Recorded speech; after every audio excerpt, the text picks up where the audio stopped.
Hello, everyone. This session we'll be talking about the continuum. This obviously doesn't look like continuum, I know.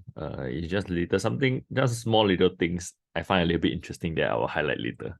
But anyway, before we move on to the continuum, I think just after I published my previous latest video, right? Then this came out that there were still some foreigner buyers for Blossoms by the Park, a total of 8 units. Half of them were bought by China buyers. And despite the ABSD going up twice the rate from 30% to 60%, they were still buying, which is incredible. The Americans who bought over here, in case you're wondering, the four of them who bought, they are not subjected to ABSD due to the free trade agreement, which has been ongoing for the longest time.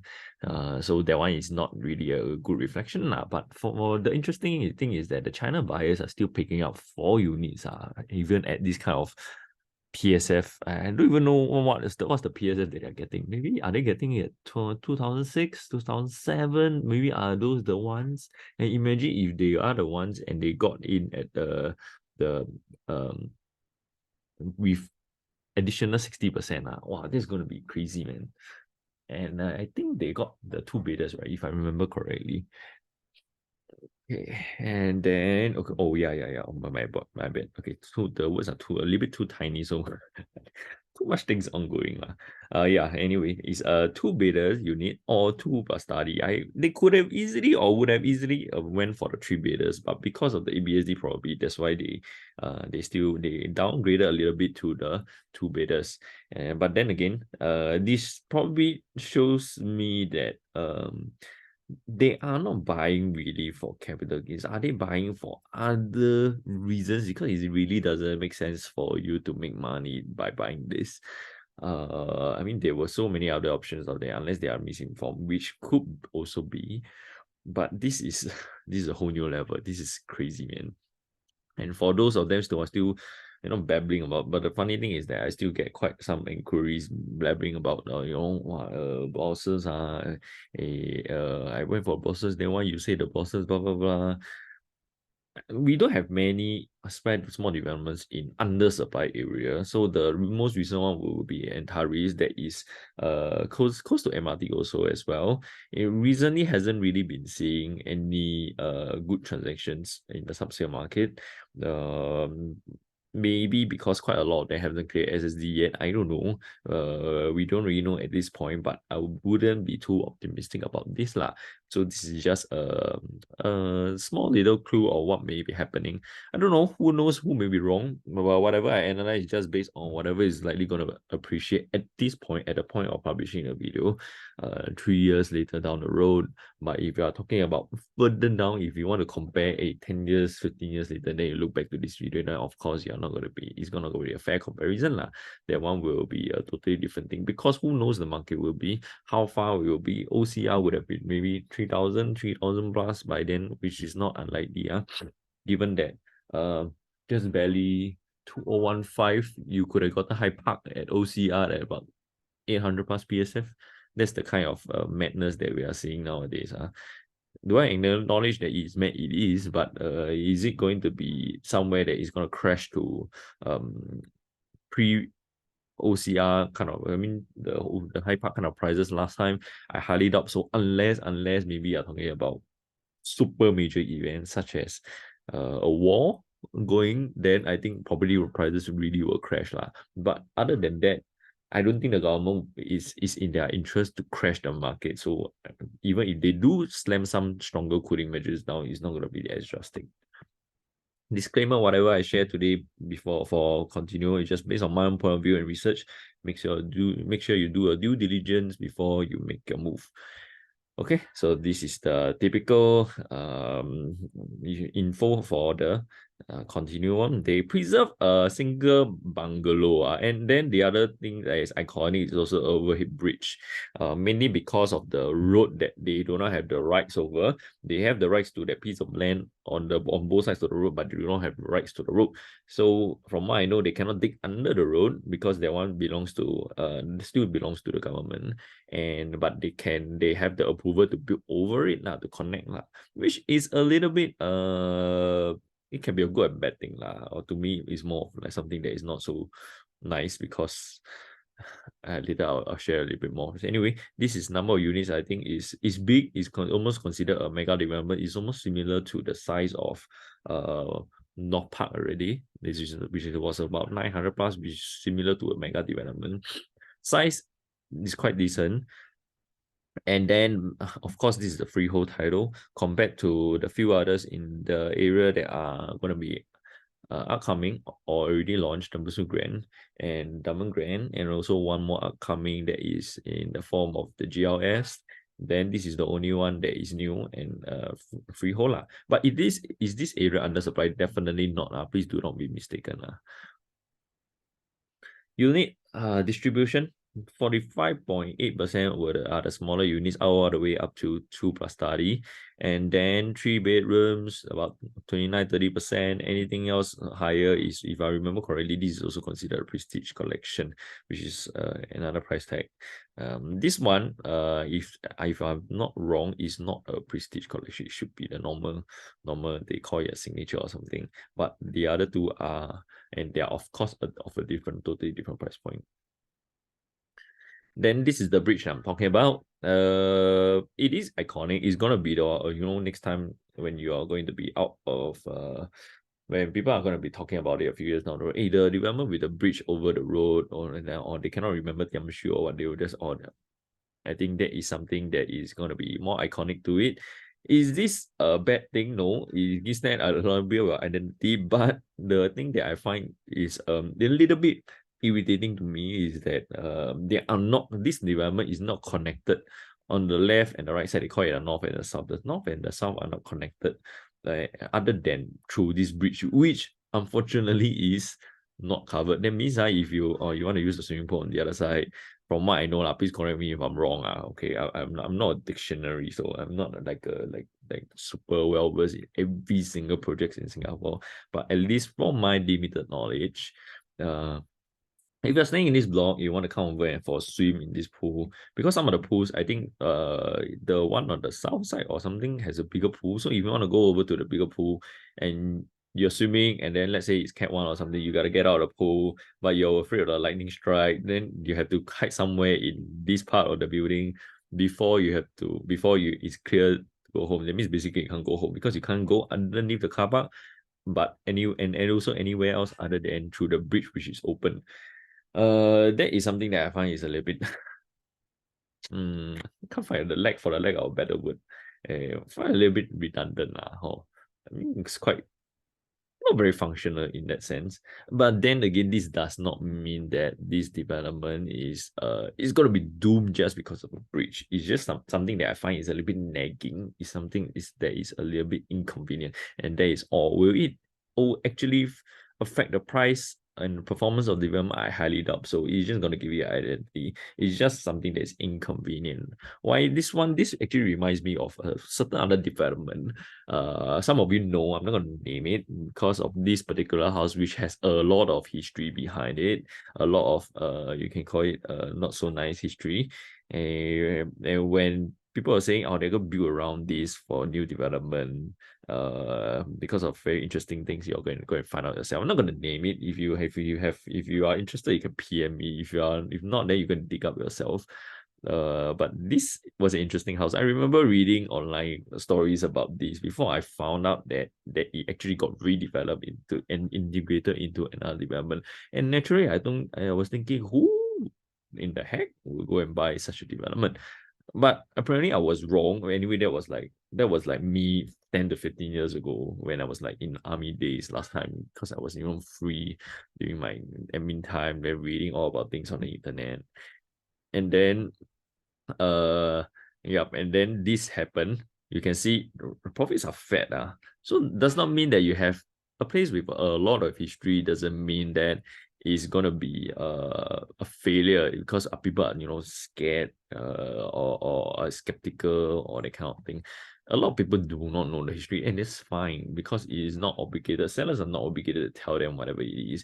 But before you see that, okay, later we'll talk a little bit about this point. But the thing is that do not judge. I would say it won't be fair for you to judge a development just from very superficial reasons such as this. Okay, I'm not saying that the Continuum is going to be the best buy, but I mean, I'm just being objective in a sense. Don't let these small little features affect your judgment when it comes to property investment. Anyway, yeah, this one reminds me of the one at Continuum. Okay, does it mean that why are they preserving this one? I don't know. I really don't know. I really hope it's not for the reasons that I think it is. But from what I try to find out, I don't see any stories behind it, so which is good. So well, let's see. So the other thing is that now the ongoing, some of them call it the golden triangle or whatever marketing crap. First one, Tembusu Grand is quite some distance away from the MRT. It's about, I think the furthest one is about 1.15 km away. And the funny thing is that some people are saying, okay, I mean, you want to cut through or whatever, I don't know lah. But from what I know, the most straightforward route would be like this lah. Unless you want to cut through here and here and here, whatever it is, I don't think it's gonna affect the distance too much. But I remember last time, when we were looking at Normanton Park and some others, people are saying like, I remember the walk. I actually walked the distance before. It's about 1 km or slightly less around there, if I remember correctly. But it's definitely less than this. That time people were saying, "Oh, so far, I cannot walk to MRT, blah blah blah blah. MRT too far away." And suddenly, people were saying, "Hey, Tembusu Grand actually can walk to MRT." I know there are a lot of people who doesn't, who already know that this may not actually be very very walkable kind of distance.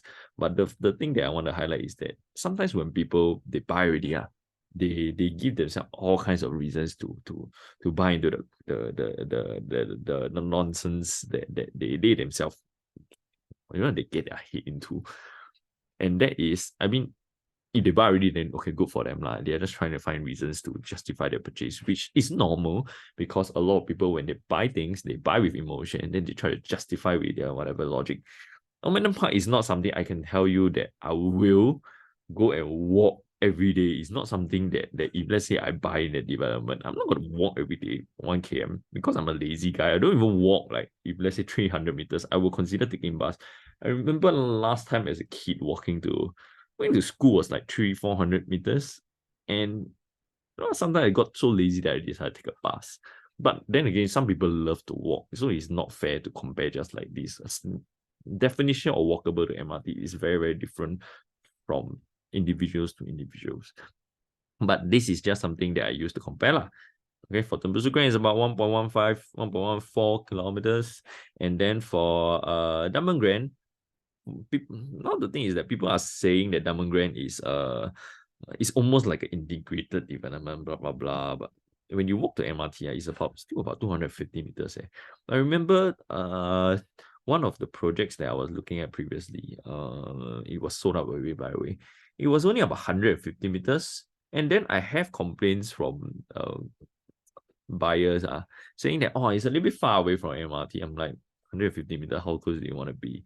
In fact, Ule residents, the so-called integrated development, I'm probably one of the furthest block. You walk by the time you walk to MRT, it's probably even further than the particular development which I was referring to.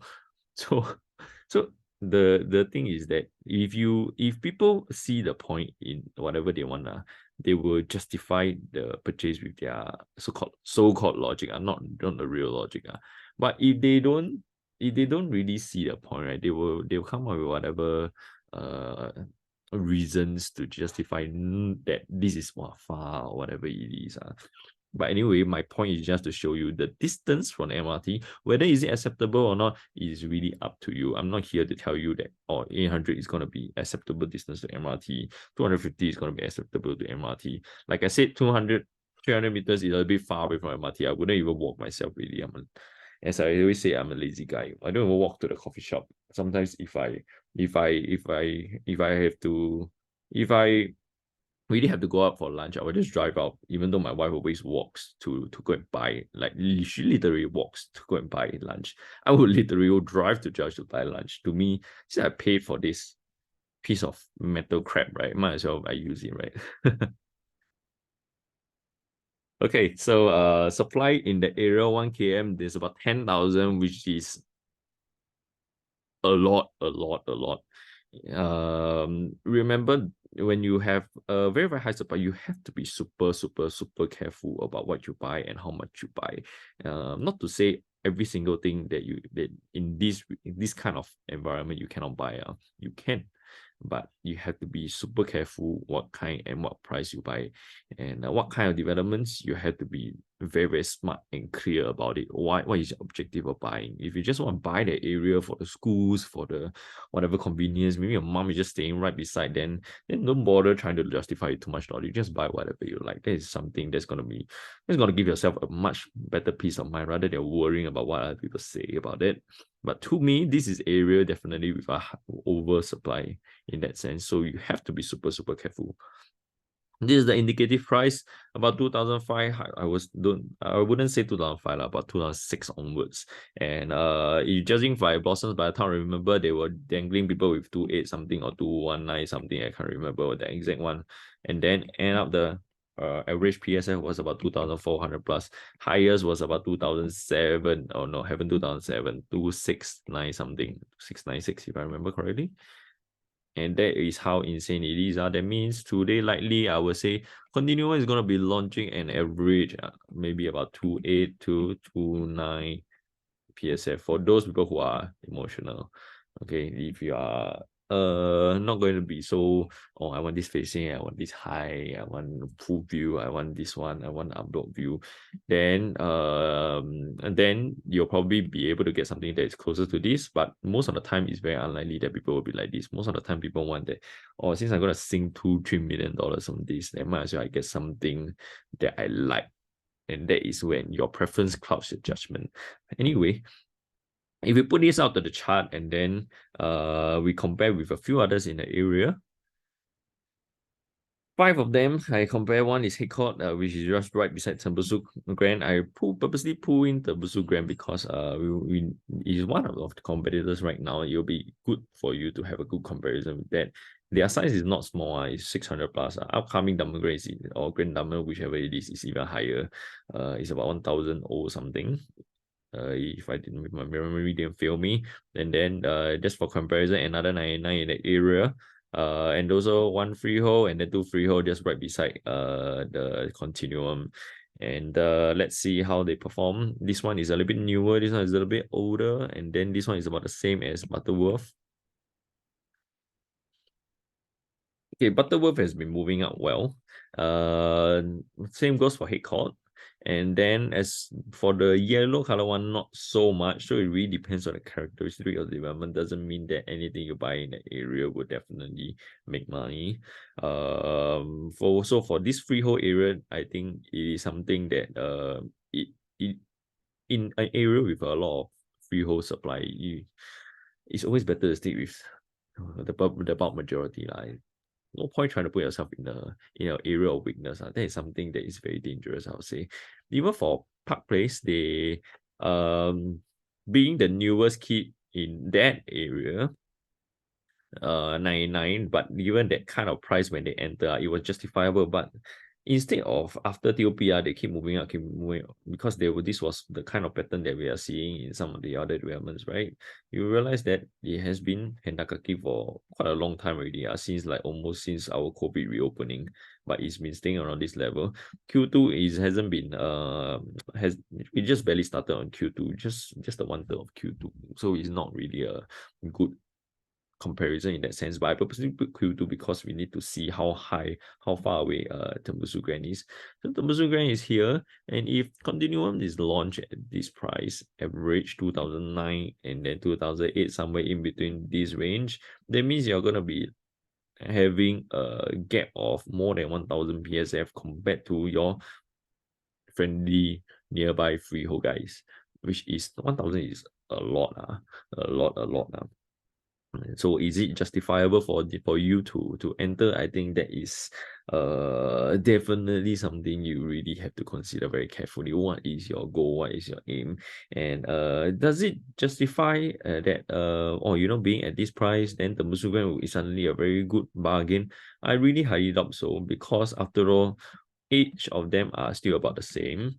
But if you factor in the 20% premium, this one 2004 plus, if you put on 4 plus 20% premium, I will still say, unfortunately lah, for those on Team Tebusugan, if I really, really, really have to make a choice in this area, I will still choose Continuum over the Musugan. I'm sorry, I'm gonna stick with the big boys in the area.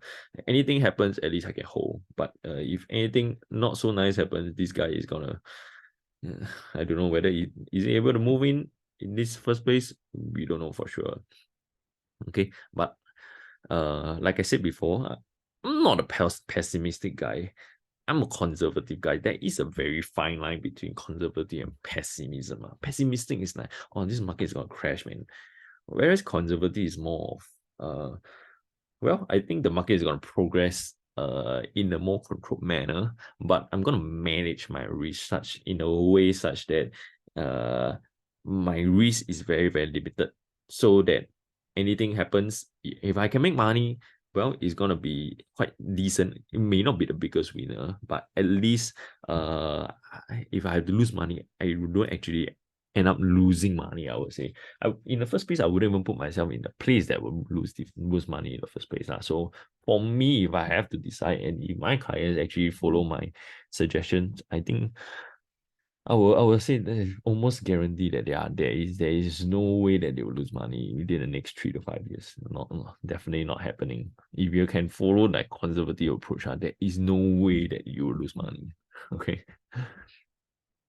So Park Place, they get managed to earn quite some amount. It's quite a decent amount, but if you look at the size of development and the amount of units, and then but the profit margin highest, if I remember correctly, didn't cross 400,000, which is still decent. The amount of profit is still decent. Only two of them lost money, so I would say this is still quite a good win-loss ratio lah. Annualized percentage, on the other hand, is something that I want to compare. If let's say to 5 point something annualized, is this is different from our IHOT to be compared, to be clear in that sense. But I'm using this to compare with another development. Why? Because if let's say this one, before you think, hey, wow, this one is like hot, super hot. It is quite hot. Actually, it is quite attractive. But is it the best at that point? Maybe, maybe not, because another one, I would say, Whistler Grand, in a much more inferior location. That one cannot walk to MRT. I think really cannot walk to MRT. But anyway, you look at their annualized percentage. If you are looking at being an investor, obviously these guys are investors. They barely got keys already, they're selling already. So obviously they are investors. They're not gonna buy there and stay. This is the obvious kind of answer to that. But the annualized is almost twice the amount.